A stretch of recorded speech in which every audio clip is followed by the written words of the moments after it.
আল্লাহ পাকের পাকড়াওয়ের সাথে কোনো কিছুই কাজ হয় না। এই যে আমেরিকায় ক্যালিফোর্নিয়ায় যে দাবানল আগুন জ্বলেছে, কত চেষ্টা, শত শত হাজার হাজার হেলিকপ্টার বিমান বাহিনী দিয়ে চেষ্টা করছে সে আগুন নিভানোর জন্য, কিন্তু সেই আগুন তারা নিভাতে পারছে না। তারা মানুষের উপর জুলুম করেছে, অন্যায় করেছে। ফিলিস্তিন, কাশ্মীর, আফগানিস্তান, সব জায়গায় তারা শুধু মানুষের উপর মাতাব্বরি করেছে, মানুষকে জুলুমের মধ্যে তারা নিপতিত করেছে, অবিচার করেছে। কিন্তু আল্লাহ পাক ঢিল দেন, কিন্তু একেবারে কি করেন না, ছেড়ে দেন নাই, তার পাকড়াও আছেই আছে।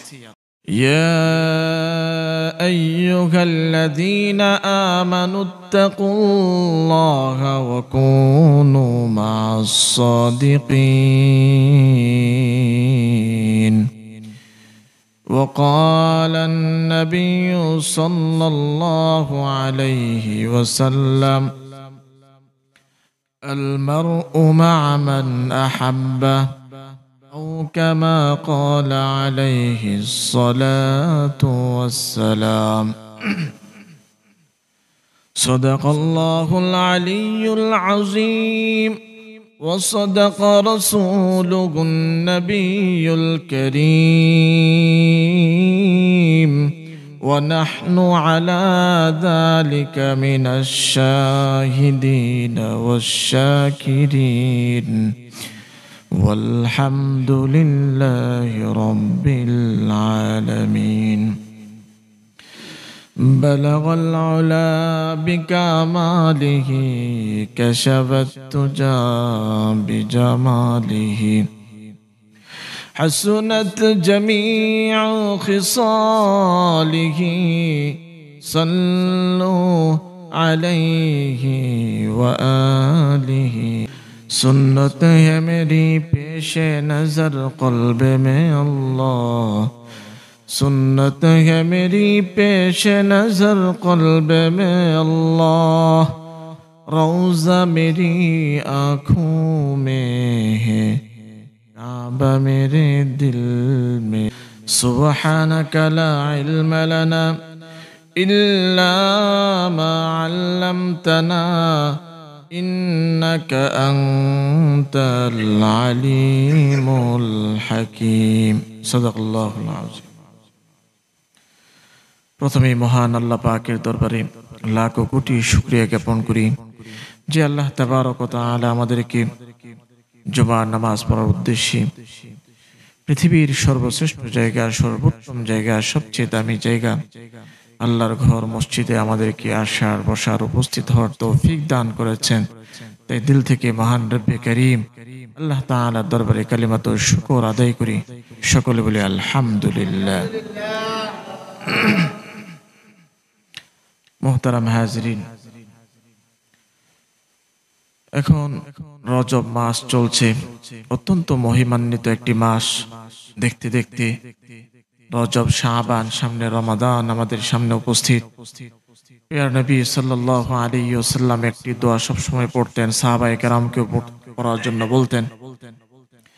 যখনই রজব মাসের চাঁদ দেখতেন তখন নবী করিম সাল্লাল্লাহু আলাইহি ওয়াসাল্লাম পড়তেন, আল্লাহুম্মা বারিক লানা ফি রজব ওয়া শাবান ওয়া বাল্লিগনা রমাদান। হে আল্লাহ, আপনি আমাদেরকে রজব এবং শাবান মাসে উপস্থিত করে দেন। ওয়াবাল্লিগনা রমাদান, রজব এবং শাবান মাসে আমাদেরকে ভরপুর বারাকা দান করুন। ওয়াবাল্লিগনা রমাদান, এবং আমাদেরকে রমজানে পৌঁছে দিন। রমজানের মহান বারাকা থেকে যেন আমরা বঞ্চিত না হয়ে যাই, এই জন্য নবী করিম সাল্লাল্লাহু আলাইহি ওয়াসাল্লাম এই দোয়া পড়তে বলেছেন। জীবন, মৃত্যু, মানুষের যে কোনো সময় জীবনের পরিসমাপ্তি ঘটে যেতে পারে, আখিরাতের যাত্রা শুরু হয়ে যাবে। এই জন্য যতটুকু সময় পাওয়া যায় সময়টাকে কাজে লাগানো। বিশেষ করে যদি আমি রমজানকে চাই যে সুন্দরভাবে ইবাদত বন্দিগির মধ্যে কাটাবো, তাহলে এই 2টা মাস হচ্ছে প্রস্তুতিমূলক। নিজেকে এখন থেকে প্রস্তুত করা, একটু বেশি বেশি ইবাদত বন্দেগী করা, সময়টাকে কাজে লাগানো। মহানবী সাল্লাল্লাহু আলাইহি ওয়াসাল্লাম বলেন, ইদা আসবাহতা ফালা তুহাদ্দিস নাফসাকা বিল মাসা ওয়া ইদা আমসাইতা ফালা তুহাদ্দিস নাফসাকা বিস সাবাহ فإنك لا تدري يا عبد الله ما اسمك غدا। নবীজি বলেন, ওহে আমার উম্মতেরা, তোমরা যখন সকাল পাও তখন সন্ধ্যার অপেক্ষায় থেকো না, আর যখন সন্ধ্যায় উপনীত হও তখন তোমরা সকালের প্রতীক্ষায় থেকো না। কারণ হে আল্লাহর বান্দা, তুমি তো জানো না আগামীকাল সকালে তোমার নামটা কিসের লিস্টে উঠবে, জীবিতের কাতারে নাকি মৃতের লিস্টে উঠে যাবে। এই জন্যই মহানবী সাল্লাল্লাহু আলাইহি ওয়াসাল্লাম বলেন, দুনিয়াটা হচ্ছে আখিরাতের জন্য প্রস্তুত করার জায়গা। আদ-দুনিয়া মাজরাতুল আখিরাহ, দুনিয়াটা হচ্ছে আখিরাতকে সুন্দর করা, আখিরাতের ফল লাভ করার জায়গা। দুনিয়াতে যদি আমি রোপণ করি, ইবাদত বন্দেগী করি, তাহলে কাল কিয়ামতের ময়দানে আল্লাহ পাকের কাছ থেকে আমরা পুরস্কার লাভ করব। মুহতারাম হাজিরিন, সময় কিন্তু ফুরিয়ে যাচ্ছে, দেখতে দেখতে কিন্তু সময় গনিয়ে যাচ্ছে। কার কখন আখিরাতের যাত্রা শুরু হয়ে যায় বলা যায় না। কবি বলেন, ওয়া ইন্না লানাফরাহু বিল আইয়ামি নাকতাউহা ওয়া কুল্লু ইয়াউমিন মাদা ইউদনি মিনাল আজাল। আমরা প্রতিটি দিন চলে যাচ্ছে বলে, প্রতিটি দিন কেটে যাচ্ছে বলে আমরা কতই না আনন্দিত হচ্ছি, কতই না খুশি হচ্ছি। প্রতিটি সপ্তাহ বছর চলে যায় আর আমরা কতই না আনন্দিত হই। অথচ কবি বলেন যে প্রতিটি কেটে যাওয়া দিন, প্রতিটি কেটে যাওয়া মুহূর্ত তোমাদেরকে মৃত্যুর কাছে নিয়ে যাচ্ছে। মুহতারাম হাজিরিন, কাজেই সময়টাকে কাজে লাগানো, সময়টাকে গুরুত্ব দেয়া। দুনিয়ার এই জীবন দেখতে দেখতে শেষ হয়ে যাবে, আখিরাতের অনন্ত জীবনের যাত্রা শুরু হবে, আর কোনোদিন শেষ হবে না। কাজেই রজব মাস এসেছে, রজব, শাবান, রমজান, এই মাসগুলা যেন আমরা ইবাদত বন্দেগীর মধ্যে কাটাতে পারি। আল্লাহ পাক তৌফিক দান করুন, সকলে বলে আমিন। মুহতারাম হাজিরিন, গত জুমায় আলোচনা করছিলাম যে আল্লাহ পাক 7 শ্রেণীর মানুষকে আরশের নিচে জায়গা দান করবেন। 3 শ্রেণীর আলোচনা করেছিলাম। 1 নাম্বার শ্রেণী হচ্ছে ইমামুন আদিল, এমন শাসক যে শাসক ন্যায় নিষ্ঠার সাথে সততা, সত্যবাদিতা, ইনসাফ বজায় রেখে কুরআন এবং সুন্নাহ মোতাবেক দেশ এবং রাষ্ট্র পরিচালনা করে আল্লাহ পাক ওই শাসককে আরশের নিচে জায়গা দান করবেন। সুবহান। আল্লামা রুমি রাহমাতুল্লাহি আলাইহি বলেন, আমরা প্রত্যেকে ইমামুন আদিল। আমরা যদি আল্লাহ পাকের দেয়া এই হাত পা, অঙ্গ প্রত্যঙ্গ, জবানগুলোকে যদি সঠিক কাজে ব্যবহার করি, অন্যায়মূলক কাজে যদি ব্যবহার না করি, তাহলে আল্লাহ পাক আমাদেরকেও আরশের নিচে জায়গা দিয়ে দিবেন। 2 নাম্বার শ্রেণী শাবুন নাশা ফি ইবাদাতিল্লাহ, এমন যুবক যে যুবক তার যৌবনটাকে আল্লাহ পাকের ইবাদতের মধ্যে কাটিয়েছে, অনর্থক অহেতুক ভাবে সময়টাকে কাটায় নাই, নষ্ট করে নাই। আল্লাহ পাক ওই যুবককেও আরশের নিচে জায়গা দিয়ে দিবেন।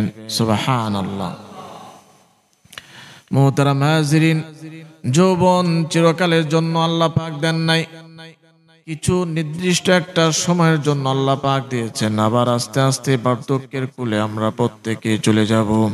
কার কথা? আল্লাহ। কোরআনে পাকে আল্লাহ পাক বলেন, আল্লাহুল্লাযী খালাকাকুম মিন দুআফিন সুম্মা জাআলা মিন বা'দি দুআফিন কুওয়াতান সুম্মা জাআলা মিন বা'দি কুওয়াতিন দুআফান ওয়া শাইবা। আল্লাহ পাক আমাদেরকে দুর্বলতা থেকে সৃষ্টি করেছেন। সুম্মা জাআলা মিন বা'দি কুওয়াতিন দুআফান ওয়া শাইবা, এই দুর্বলতার পর আবার আল্লাহ পাক আমাদেরকে শক্তি দিয়েছেন। এই শক্তির পরে আবার আল্লাহ পাক আমাদেরকে বার্ধক্যের কুলে ঠেলে দিবেন। কাজে মোহতারাম হাজিরিন, যুবক ভাইয়েরা, সময় এক হালতে যায় না, সব সময় পরিণতির দিকে আমাদের জীবনটা অতিবাহিত হচ্ছে। আমাদের লাস্ট পরিণতি কি হবে? কাজেই যদি যৌবন বয়সটাকে কাজে লাগাতে পারি তাহলে আল্লাহ পাক মহব্বত করে আমাদেরকে আরশের নিচে জায়গা দিবেন। সুবহানাল্লাহ।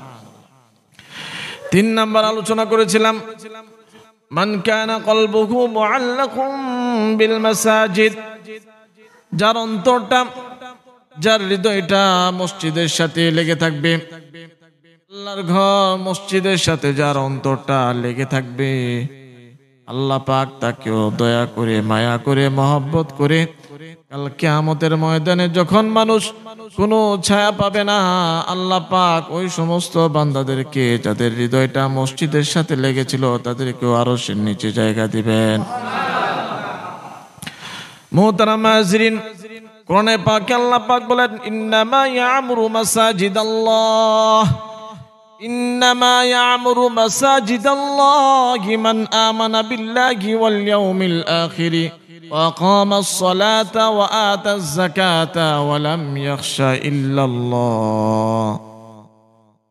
আল্লাহ পাক বলেন, নিশ্চয় আল্লাহ পাকের ঘর আবাদ করে তারাই যারা আল্লাহ পাকের প্রতি ঈমান এনেছে এবং আখিরাত দিবসের প্রতি বিশ্বাস স্থাপন করেছে, তারাই আল্লাহর ঘরকে আবাদ করে।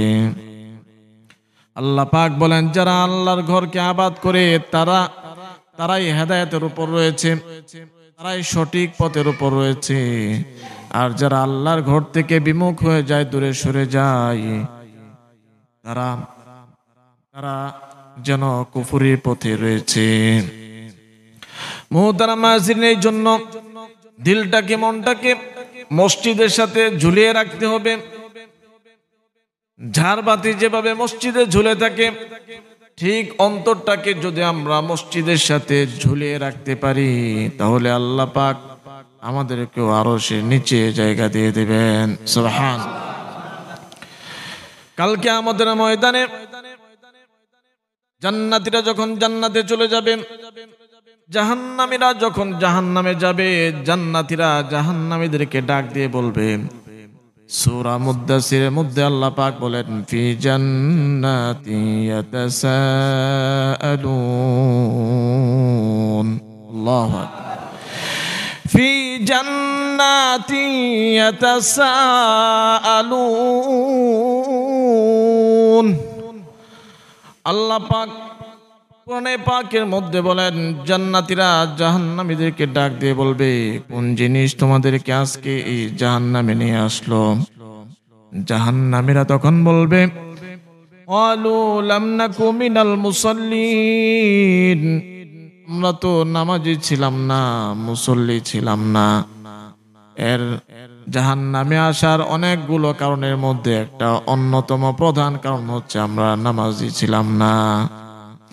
কাজেই মুহতারাম হাজিরিন, যদি জান্নাতের আশা করি, জান্নাত পেতে চাই, আল্লাহ পাকের নৈকট্য লাভ করতে চাই, আল্লাহ পাকের কাল কিয়ামতের ময়দানে যদি দিদার লাভ করতে চাই, তাহলে আমাদের প্রত্যেককে নামাজি হতে হবে।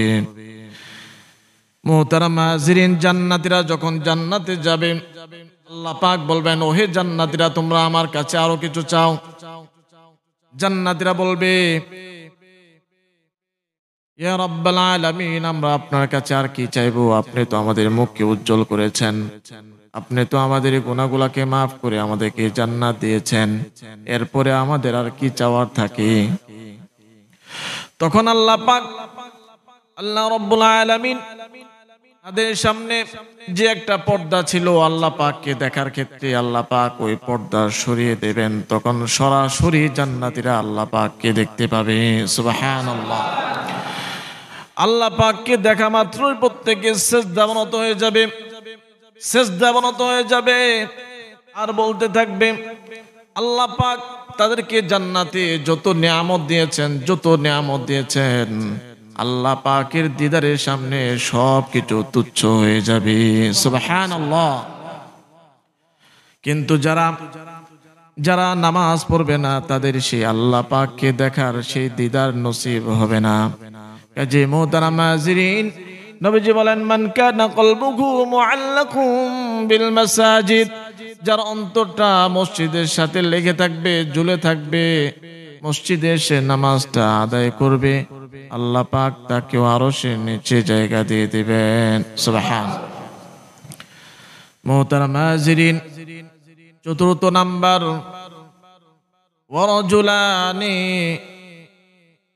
তাহাব্বা ফিল্লাহ ইজতামা আলাইহি ওয়া তাফাররাকা আলাইহি, এমন দুই ব্যক্তি যারা পরস্পরকে মহব্বত করে আল্লাহর জন্য, কার জন্য, এবং পরস্পর থেকে পৃথক হয়ে যায় আল্লাহর জন্য। আমাদের সবকিছু আল্লাহর জন্য হতে হবে। নামাজ, রোজা, ইবাদত, বন্দেগী সবকিছু আল্লাহর জন্য হতে হবে। কোরআনে পাকে আল্লাহ পাক বলেন, কুল ইন্না সলাতি ওয়া নুসুকি ওয়া মাহইয়ায়া ওয়া মামাতি লিল্লাহি রাব্বিল আলামিন।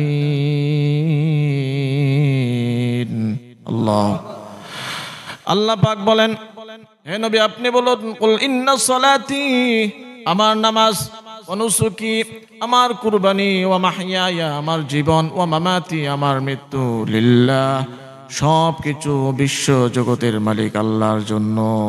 সুবহানাল্লাহ।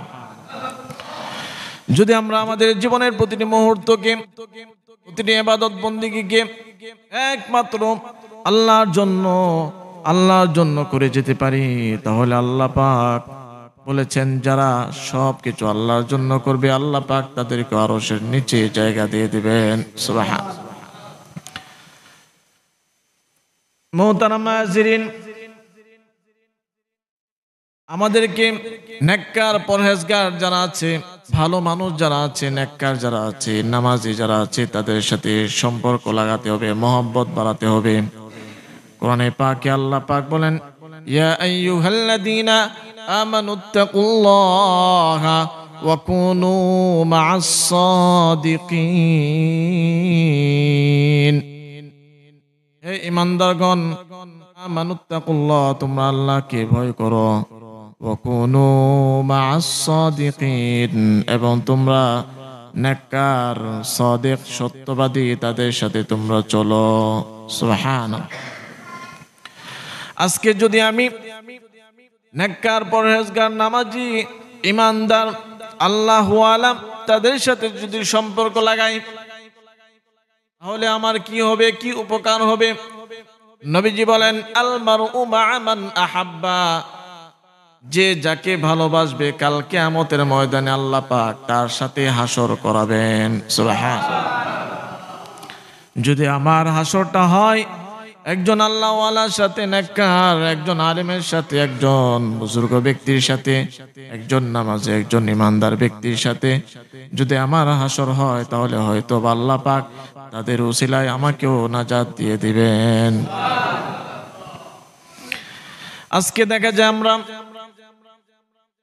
যত ধরনের খারাপ লোক আছে তাদের সাথে আমাদের সম্পর্ক বেশি বাড়াই, সম্পর্ক বাড়াই। কাল কিয়ামতের ময়দানে আমরা যারা সমাজের মধ্যে খারাপ, তাদের সাথে যদি আমরা আমাদের সম্পর্ক লাগাই, তাহলে তাদের সাথে আমাদের হাসর নাসর হবে। কোরআনে পাকে আল্লাহ পাক বলেন, ইয়াউমা ইয়া'আদ্দুয যালিমু আলা ইয়াদাইহি ইয়াকুলু ইয়া লাইতানি ইত্তাখাযতু মা'আর রাসূলি সাবিলা। ইয়াউমা ইয়া'আদ্দুয যালিমু, যারা নিজেদের উপর জুলুম করেছে, অন্যায় করেছে, অবিচার করেছে, ইয়া'আদ্দুয যালিমু আলা ইয়াদাইহি, তারা তাদের হাত কাল কিয়ামতের ময়দানে কামড়াতে থাকবে, হাত কামড়াতে থাকবে আর বলতে থাকবে, ইয়াকুলু ইয়া লাইতানি ইত্তাখাযতু মা'আর রাসূলি সাবিলা, হায় আমরা যদি রাসূলের সঙ্গ অনুসরণ করতাম, রাসূলের সুন্নাহ অনুসরণ করতাম, রাসূলের জীবন অনুসরণ করতাম। ইয়া ওয়াইলাতা লাইতানি লাম আত্তাখিয ফুলানান খলিলা, হায় আজকে আমি যদি অমুককে যদি আপন করে, বন্ধু করে না বানাইতাম। লাকাদ আদাল্লানি আনিদ যিকরি, সে তো আমাকে আল্লাহ পাকের স্মরণ থেকে, নামাজ থেকে, বিধিবিধান থেকে দূরে সরিয়ে রেখেছে। লাকাদ আদাল্লানি আনিদ যিকরি বাদা ইয জাআনি, আল্লাহ পাকের বিধিবিধান আমার সামনে আসার পরও ওই দুশ্চরিত্র সে আমাকে আল্লাহ পাকের স্মরণ থেকে দূরে সরিয়ে রেখেছে। আফসোস করতে থাকবে আর হাত কামড়াবে। এই জন্য যদি পরস্পর মহব্বত আল্লাহর জন্য হয়, নেককার পরহেজগার তাদের সাথে যদি আমাদের ওঠা বসা হয়, তাহলে হাসরের মাঠে আল্লাহ পাক তাদের সাথে আমাদেরকে হাসর নাসর করাবেন। সুবহানাল্লাহ। পঞ্চম শ্রেণী হচ্ছেন ورجل ذكر الله خاليا ففاضت عيناه, আল্লাহ পাক এমন ব্যক্তিকেও আরশের নিচে জায়গা দিবেন যে ব্যক্তি যাকারাল্লাহ খালিয়ান, নির্জনে নিবৃতে জিন্দেগীর গুনার কথা স্মরণ করে আল্লাহর কাছে বলে, আল্লাহ জীবনটা পার করে ফেললাম, গুনাহ করলাম, অন্যায় করলাম, অপরাধ করলাম, নিজের উপর অনেক অবিচার করেছি, আল্লাহ দয়া করে মাফ করে দিন। যারা এভাবে কাকুতি মিনতির স্বরে কান্নাকাটি করবে, দু চোখ বেয়ে অশ্রু গড়িয়ে দিবে, আল্লাহ পাক বলেন আমি ওই বান্দাকেও দয়া করে আরশের নিচে জায়গা দিয়ে দেব। সুবহানাল্লাহ। মানুষ মাত্রই ভুল হতে পারে, গুনাহ হয়ে যেতে পারে, অন্যায় অপরাধ হয়ে যেতে পারে, কিন্তু একজন মুমিনের কর্তব্য হচ্ছে গুনার উপর স্থির না থাকা। গুনাহ যদি কখনো হয়ে যায় তখন দিলের মধ্যে যেন ব্যথা জাগ্রত হয়। নামাজটা পড়তে পারলাম না, ভিতরে যেন একটা ব্যথা জাগ্রত হয়।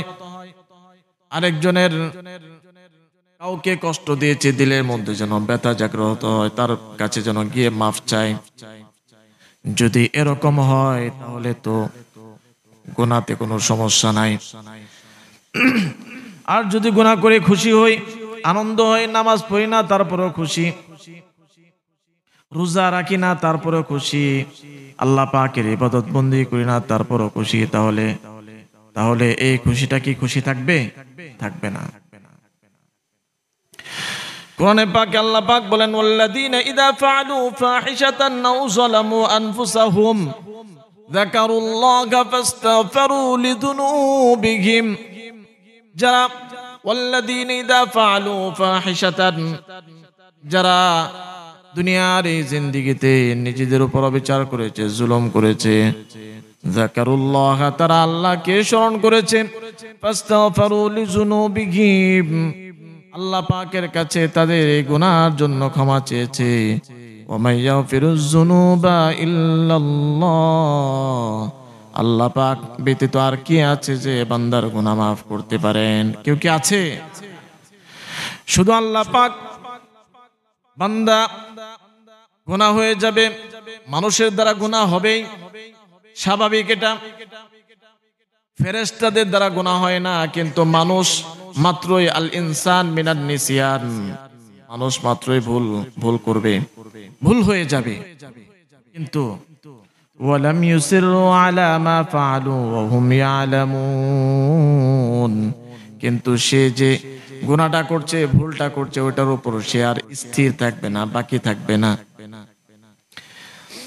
আমরা যারা ভাবি এখনো তো সময় আছে, এখনো তো হায়াত বাকি আছে, তওবা করে নেব, আল্লাহর কাছে মাফ চেয়ে নেব, কিন্তু আল্লাহ পাক কি তোমাকে নির্দিষ্ট সময় বলে দিয়েছেন? কাউকে বলে দিয়েছেন? কাউকে নির্দিষ্ট সময় বলে দেয় নাই। কোরআনে পাকের মধ্যে আল্লাহ পাক বলেন, ইন্নামাত তাওবাতু আলাল্লাহ লিল্লাযীনা ইয়ামালুনাস সুআ বিজাহালাতিন থুম্মা ইয়াতুবুনা মিন করিবিন ফাউলাইকা ইয়াতুবুল্লাহু আলাইহিম ওয়া কানাল্লাহু আলিমান হাকীমা। আল্লাহ পাক তাদের তওবাই কবুল করেন যারা অজ্ঞতাবশত ভুল করে ফেলে এবং আল্লাহর কাছে ক্ষমা চায়, আল্লাহ পাক তাদেরকে ক্ষমা করে দেন। সুবহানাল্লাহ। ওয়ালাইসাতিত তাওবাতু লিল্লাযীনা ইয়ামালুনাস সাইয়্যাত হাত্তা ইযা হাদারা আহাদাহুমুল মাউত ক্বালা ইন্নী তুবতুল আনা ওয়ালাল্লাযীনা ইয়ামুতুনা ওয়া হুম কুফফার। আল্লাহ পাক বলেন ওয়ালাইসাতিত তাওবাতু লিল্লাযিনা ইয়ামালুনাস সাইয়্যাত, তওবা তাদের জন্য নয় যারা এমন সময় তওবা করে যখন মৃত্যু ঘনিয়ে আসে, একেবারে চলে যাবে, ওই মুহূর্তে আর কোনো কাজে আসবে না। এই জন্য সময় থাকতে, হায়াত থাকতে আল্লাহর কাছে বিগত দিনগুলোর কথা স্মরণ করে ক্ষমা চাইতে হবে। আল্লাহ পাক ওই সমস্ত বান্দাদেরকে সবচেয়ে বেশি ভালোবাসেন যারা গুনাহ করে আল্লাহর কাছে ক্ষমা চায়। সুবহানাল্লাহ। ফিরআউনকে আল্লাহ পাক দীর্ঘ হায়াত দিয়েছিলেন, লম্বা হায়াত পেয়েছিল। আল্লাহ পাক তাকে বারবার সতর্ক করেছেন ফিরে আসার জন্য, বিভিন্ন বালা মুসিবত তাকে দিয়েছে, কিন্তু তারপরও তার হুঁশ আসে নাই। সূরা ইউনূসের ৯০ নং আয়াতে ফিরআউনের পরিণতি কি হয়েছিল, সর্বশেষ তার বাক্য মুখ দিয়ে কি উচ্চারিত হয়েছিল, আল্লাহ পাক তা বলে গোটা বিশ্ববাসীকে এই আয়াত থেকে শিক্ষা নেওয়ার জন্য বলে দিয়েছেন।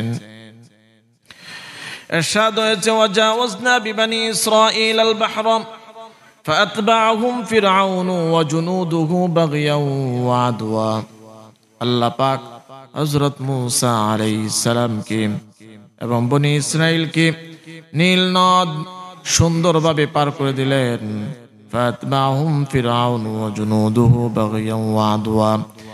পিছনে ফিরআউন তার লস্কর বাহিনী, তারা তাদেরকে ধাওয়া করছে।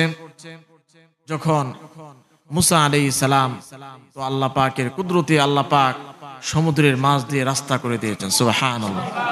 মূসা আলাইহিস সালাম এবং তার সঙ্গী বনি ইসরাইল তারা নিরাপদে নির্বিঘ্নে সেই সমুদ্র পার হয়ে গেছে। সুবহানাল্লাহ। আল্লাহ পাকের হুকুমে সবকিছু হয়, আল্লাহ পাক যা চান তাই হয়। পানি আগুন হয়, আগুন পানি হয়ে যায়, হয় কি না? আল্লাহ পাকের বাহিনীর সাথে কোনো কিছুই চলে না। আল্লাহ পাকের পাকড়াওয়ের সাথে কোনো কিছুই কাজ হয় না। এই যে আমেরিকায় ক্যালিফোর্নিয়ায় যে দাবানল আগুন জ্বলেছে, কত চেষ্টা, শত শত হাজার হাজার হেলিকপ্টার বিমান বাহিনী দিয়ে চেষ্টা করছে সে আগুন নিভানোর জন্য, কিন্তু সে আগুন তারা নিভাতে পারছে না। তারা মানুষের উপর জুলুম করেছে, অন্যায় করেছে। ফিলিস্তিন, কাশ্মীর, আফগানিস্তান, সব জায়গায় তারা শুধু মানুষের উপর মাতাব্বরি করেছে, মানুষকে জুলুমের মধ্যে তারা নিপতিত করেছে, অবিচার করেছে। কিন্তু আল্লাহ পাক ঢিল দেন, কিন্তু একেবারে কি করেন না, ছেড়ে দেন নাই, তার পাকড়াও আছেই আছে। মুহতারাম হাজিরিন, এই আগুন কিয়ামতের আগ মুহূর্তে আরেকটা আগুন, আল্লাহ পাক কিয়ামতের আগ মুহূর্তে একটা আগুন বের হবে, যে আগুন বের হয়ে সমস্ত মানুষকে ধাওয়া করে সেই মাহশার শাম দেশে সকল মানুষকে একত্রিত করে ফেলবে। সুবহানাল্লাহ। সকল মানুষ সেখানে সমবেত হবে। আল্লাহ পাকের কুদরতে সবকিছু হবে। কিয়ামতের আগ মুহূর্তে অনেক কাহিনী, অনেক কিছু ঘটে যাবে। সূর্য আজকে আমরা দেখি পূর্ব দিক থেকে উঠে, একদিন এই সূর্য পশ্চিম দিক থেকে উদিত হবে। ওই দিন মানুষ আর তওবা করলে কি হবে না, কোনো আর কাজ আসবে না। পৃথিবীও তার গতি এভাবে আগাচ্ছে। আস্তে আস্তে এই তথ্য প্রযুক্তি যা আছে সবকিছু ভেঙে খান হয়, শেষ হয়ে যাবে, মাসাকার হয়ে যাবে। তো আল্লাহ পাক কাউকে যদি ধরেন, তাহলে পৃথিবীর সমস্ত মানুষ যদি চেষ্টা করে, তারপর তাকে বাঁচাতে পারবে না। আর আল্লাহ পাক যাকে বাঁচাতে চান, পৃথিবীর সমস্ত মানুষ যদি তাকে মারার চেষ্টা করে, তারপর তাকে মারতে পারবে না। মুহতারাম হাজিরিন, ফিরআউনকে আল্লাহ পাক লম্বা হায়াত দিয়েছেন, সতর্ক করেছেন, কিন্তু সতর্ক হয় নাই। যখন নীল নদের কাছে আসলো, এসে যখন সে তার বাহিনীদেরকে বলল, আমি তোমাদেরকে বলেছিলাম যে আনা রব্বুকুমুল আলা, আমি তোমাদের সবচেয়ে বড় খোদা। ফিরআউন নিজেকে সবচেয়ে বড় খোদা দাবি করত। নাউজুবিল্লাহ। তো বলতেছে, এই যে দেখো সমুদ্রের মাঝ দিয়ে তোমাদের জন্য রাস্তা করে দিছি। তো আল্লাহ তো জানেন যে তুমি একটু ঢুকো, তারপরে এটার পরিণতি কি হয় তুমি টের পাইবা। যখন ফিরআউন তার বাহিনী নিয়ে সামনে গেল, হাত্তা ইদা দরাকাহুল গরাক, তখন যে আল্লাহ পাকের হুকুমে সমুদ্রের মাঝ দিয়ে রাস্তা হয়ে গিয়েছিল, ওই আল্লাহ পাকের হুকুমে সমুদ্র আবার আগের মতো মিলিত হয়ে গেল। সুবহানাল্লাহ। কত কত শক্তি সামর্থ্য ছিল যখন তারা সমুদ্র সেই নীল নদীর মাঝখানে আসলো, তখন আবার আল্লাহ পাক আগের মতো করে দিলেন, সব সেখানে তলিয়ে মরল। ফিরআউনের দম যাইতে, যেহেতু সে একটু বড় নেতা, তার দম যাইতে তো একটু টাইম লাগবে, তার শ্বাসটা অনেক লম্বা না, যেহেতু দীর্ঘ হায়াত পাইছে, লম্বা হায়াত পেয়েছে, এই লম্বা হায়াতের একটা শ্বাস আছে না, সে তখন মাথা উঁচিয়ে উঁচিয়ে কোনোভাবে কি আল্লাহর কাছে কি তওবা করা যায় কিনা। কোরআনে পাকের মধ্যে এসেছে, ফিরআউন তখন বলতে লাগলো, আমানতু আন্নাহু লা ইলাহা ইল্লাল্লাযী আমানাত বিহি বানু ইসরাঈল, আমি ঈমান আনলাম ওই সত্তার প্রতি, যেই সত্তার প্রতি ঈমান এনেছে বনি ইসরাঈল এবং মূসা আলাইহিস সালাম, ওয়া আনা মিনাল মুসলিমিন, আজ থেকে আমি মুসলমান হয়ে গেলাম, আল্লাহর আত্মসমর্পণকারী বান্দা হয়ে গেলাম। ফিরআউন কিন্তু তার সর্বশেষ সময়ে কথা বলেছে। আল্লাহ পাক অনেক চান্স দিয়েছিলেন, সুযোগ দিয়েছিলেন, কিন্তু সে সুযোগকে কাজে লাগান নাই। আল্লাহ পাক বলেন, আল আনা, এতক্ষণে তোমার হুঁশ ফিরেছে, ওয়াকাদ আসাইতা ক্বাবলু ওয়া কুনতা মিনাল মুফসিদিন, অথচ ইতিপূর্বে আমি তোমাকে, ওয়াকাদ আসাইতা ক্বাবল, ইতিপূর্বে তুমি অনেক অবাধ্য হয়েছো, আমার অনেক নাফরমানি করেছো, জুলুম করেছো, ওয়া কুনতা মিনাল মুফসিদিন, এবং তুমি জমিনের মধ্যে ফাসাদ সৃষ্টি করে বেরিয়েছো, এতক্ষণে তোমার হুঁশ ফিরেছে, তোমার এই হুঁশ আর কোনো কাজে আসবে না। আল্লাহ পাক তখন ফেরেশতাদেরকে হুকুম দিলেন তাকে যেন ডুবিয়ে সেই নীল নদের মধ্যে মারা হয়। আল্লাহ পাকের কুদরতে, আল্লাহ পাকের হুকুমে ওই ফিরআউন নীল নদের মধ্যে ডুবে মরল। সুবহানাল্লাহ। মুহতারাম হাজরিন, পরে আয়াতে আল্লাহ পাক বলেন, আল-ইয়াওমা নুনাজ্জিকা বিবাদানিকা লিতাকুনা লিমান খালফাকা আয়া, হে ফিরআউন, আজ আমি তোমার এই দেহটাকে সংরক্ষণ করে রাখবো, লিতাকুনা লিমান খালফাকা আয়া, যাতে তুমি পরবর্তীদের জন্য একটা নিদর্শন হতে পারো, তোমাকে দেখে যেন যারা পরবর্তীতে জন্মগ্রহণ করবে তারা যেন শিক্ষা লাভ করতে পারে। আজও সেই ফিরআউনের লাশ মিশরের কায়রো জাদুঘরের মধ্যে আছে কিনা? এখনো আছে। তার এই লাশ কোনো মাছেও খায় নাই, মাটিও গ্রাস করে নাই, কোনো কিছু গ্রাস করে নাই, কারণ আল্লাহ পাক বলেছেন যে তোমার এই দেহকে আমি সংরক্ষণ করে রাখবো। লিতাকুনা লিমান খালফাকা আয়া, যাতে তুমি পরবর্তীদের জন্য নিদর্শন হয়ে থাকতে পারো। কাজে মুহতারাম হাজরিন, যুগে যুগে যারা অবিচার করেছে, জুলুম করেছে, অন্যায়ের পথ অবলম্বন করেছে, তাদের পরিণতি কিন্তু একই রকম হয়েছে। একই রকম হয়েছে কিনা? যুগ যুগ ধরে যারাই জুলুম করবে, জুলুমের প্রায়শ্চিত্ত তাকে বহন করতে হবে, আজ হোক কাল হোক। কাজেই মুহতারাম হাজরিন, নিজেকে এখনই সুযোগ, সময়, নিজেকে আল্লাহর দিকে ফিরিয়ে আনার। যখন সময়টা শেষ হয়ে যাবে, যখন গড়গড়া হালত চলে আসবে, তখন তো আপনার জান নেই, তখন আপনি আল্লাহর প্রতি ঈমান আনবেন। প্রত্যেকের জিন্দেগিতেই সেই মুহূর্তটা চলে আসবে। তো বলছিলাম যে সময় থাকতে তওবা করতে হবে, আল্লাহর কাছে ক্ষমা চাইতে হবে।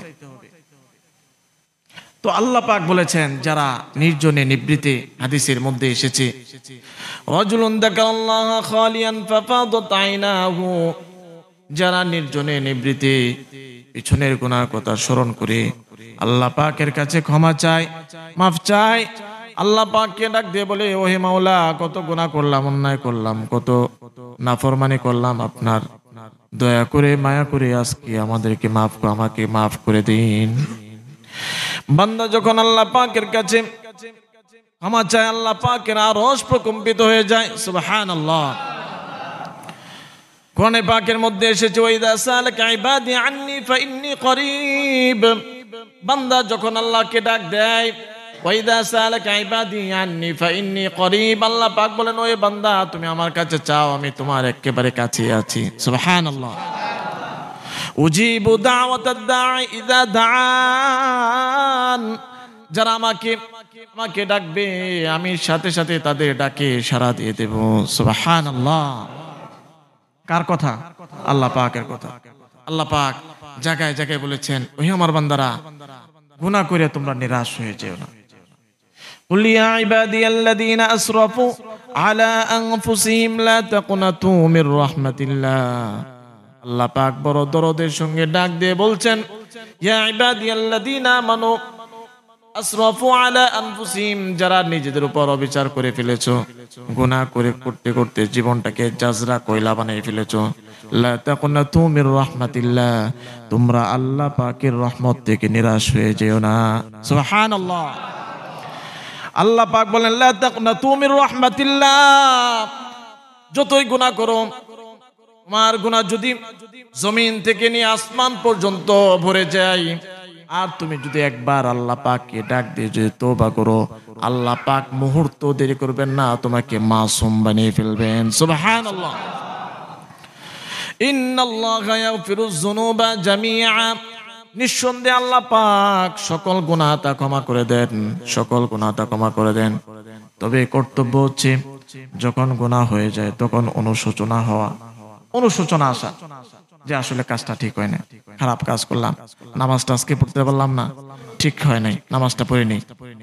যদি ভিতরের মধ্যে একটু ধাক্কা লাগে, ব্যথা লাগে, এটাই তওবা। আপনি যে খারাপ কাজে ছিলেন ওটা বাদ দিয়ে দিলেন, এটাই তওবা। মনের মধ্যে একেবারে হাত উঠায় যে দোয়া করতে হবে তা না, মনের মধ্যে একটা লাগছে, ধাক্কা লাগছে যে আল্লাহ এই কাজটা আমি কি করলাম, ভুল করছে, আল্লাহ কাজটা আমার ঠিক হয় নাই, আল্লাহ পাক বলেন তোরে মাফ করে দিলাম। সুবহানাল্লাহ। বান্দা যখন একটা ভালো কাজে ইচ্ছা করে শুধু কি করে ইচ্ছা করে, আল্লাহ পাক সাথে সাথে তার আমল নামায় নেকি দিয়ে দেন। সুবহানাল্লাহ। আপনি তওবা করে ইচ্ছা করেছেন, আল্লাহ পাকের খাতার মধ্যে আপনার নেকি উঠে গেছে। সুবহানাল্লাহ। যদিও এখনো মনে করেন কাজটা করেন নাই, ইবাদতটা করেন নাই, তারপর আল্লাহ পাক নেকি লিখে দিবেন। আর যদি গুনার ইচ্ছা করেন, আল্লাহ পাক আপনার যে আমল নামার খাতার মধ্যে গুনাহ লিখে দিবেন না, গুনাহ লিখবেন না যতক্ষণ না আপনি ওই গুনাহ কাজটা করেন। সুবহানাল্লাহ। কিন্তু আপনি যদি ইচ্ছা করেন, ভালো কাজে ইচ্ছা করেন, যে কোনো ভালো কাজে ইচ্ছা করেন, আল্লাহ পাক সাথে সাথে নেকি লিখে দিবেন। সুবহানাল্লাহ। কাজী মুহতারাম হাজরিন, সময় থাকতেই যেন আল্লাহ পাকের এই সময়টাকে গুরুত্ব দিতে পারে। রজব মাস সামনে, মেয়ারাজ আসছে, হ্যাঁ 27 রজব নবী করিম সাল্লাল্লাহু আলাইহি ওয়াসাল্লামের মেয়ারাজ হয়েছে। ইনশাআল্লাহ পরবর্তী জুমাগুলোতে ইনশাআল্লাহ আলোচনা করব। আল্লাহ পাক আমাকে আপনাকে প্রত্যেককে, আমরা যেন দিনগুলা যেভাবে চলে যাচ্ছে আস্তে আস্তে কিন্তু আমরাও চলে যাচ্ছি পরপারের দিকে, পরকালের দিকে যাত্রী হয়ে যাচ্ছে। কাজী মুহতারাম হাজরিন, আমরা যেন সময়টাকে কাজে লাগিয়ে আল্লাহ পাকের সন্তুষ্টি নিয়ে এই দুনিয়া থেকে বিদায় নিতে পারি। আল্লাহ পাক তৌফিক দান করে। সকলে বলে আমিন। যতটুকু আলোচনা হয়েছে আমাকে আপনাকে প্রত্যেককে উক্ত আলোচনার উপর আমল করার তৌফিক দান করুন। আমিন। ওয়া আখিরু দাওয়ানা আলহামদুলিল্লাহি রাব্বিল আলামিন।